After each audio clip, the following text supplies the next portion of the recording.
चलिए silent letter के topic में आज हम सी लेटर की बात करते हैं।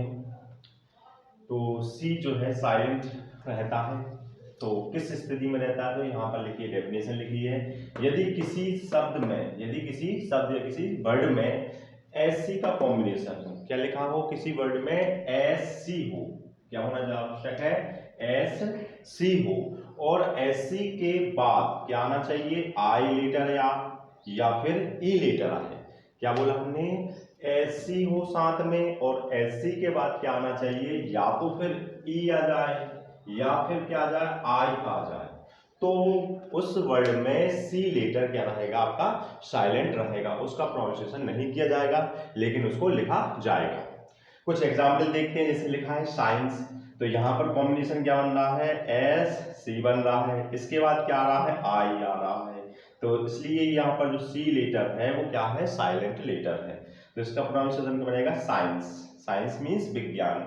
यहाँ पर देखें सीजन लिखा है, तो यहाँ पर क्या कॉम्बिनेशन बन रहा है, एस सी, और एस सी के बाद कौन सा लेटर आ रहा है, आई लेटर आ रहा है। तो एस सी के बाद आई या फिर ई लेटर आएगा, तो यहाँ उस वर्ड में सी लेटर क्या रहेगा, साइलेंट रहेगा। तो इसका प्रोनाउंसिएशन क्या हो जाएगा, सीजर। इस सी का प्रोनाउंसिएशन नहीं किया गया। सीजर मींस कैची। एसेंट, एसेंट में भी देखें तो यहाँ पर कॉम्बिनेशन क्या बन रहा है, एस सी का कॉम्बिनेशन बन रहा है, और एस सी के बाद कौन सा लेटर आ रहा है, ई लेटर आ रहा है, इसलिए इसका प्रोनाउंसिएशन क्या हो जाएगा, एसेंट। सी को क्या कर दिया गया है, साइलेंट रहा यहाँ पर। एसेंट मीन्स होता है आरोहण, मतलब चढ़ाई, मतलब बढ़ता हुआ क्रम। फैसिनेट, फैसिनेट में भी क्या आ रहा है, एस सी है, और एस सी के बाद क्या आ रहा है, यहाँ पर आई आ रहा है, इसलिए इसमें इस वर्ड में सी क्या है, आपका साइलेंट लेटर है। तो इसका प्रोनाउंसिएशन क्या हो जाएगा, फैसिनेट, मतलब मोहित करना। चलिए साइलेंट लेटर के टॉपिक में हम डी लेटर की बात करते हैं। देखते हैं डी किस सिचुएशन में साइलेंट रहता है। तो डेफिनेशन है आपकी डी की। यदि किसी शब्द में डीजी का कॉम्बिनेशन हो, मतलब कहने का तात्पर्य है यदि डी और जी साथ में आते हैं, क्या है, डी और जी किसी वर्ड में एक साथ में आते हों, तो डी जो डी लेटर है वो साइलेंट रहता है।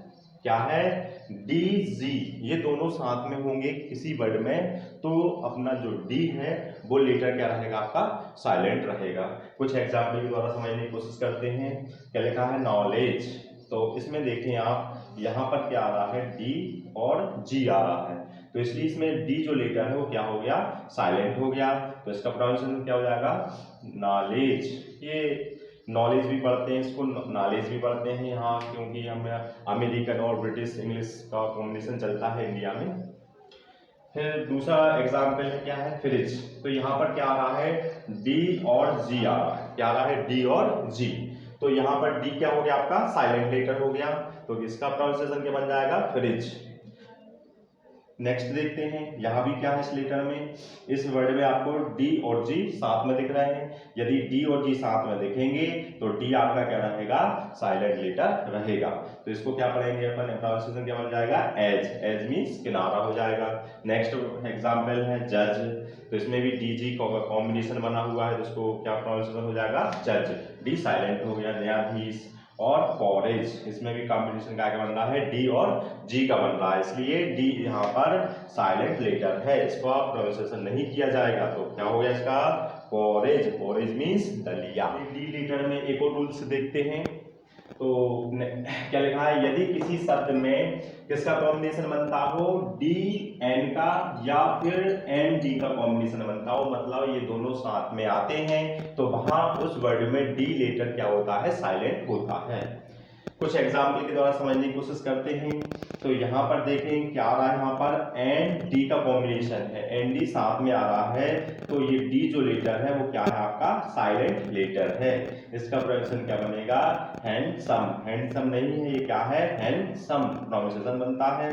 यहाँ पर भी देखें नेक्स्ट में डी एन आ रहा है, यहाँ पर क्या आ रहा है, डी एन, तो यहाँ पर डी क्या हो गया, आपका साइलेंट लेटर हो गया, तो इसका प्रोनाउंसिएशन क्या हो गया, वेडनेसडे हो गया।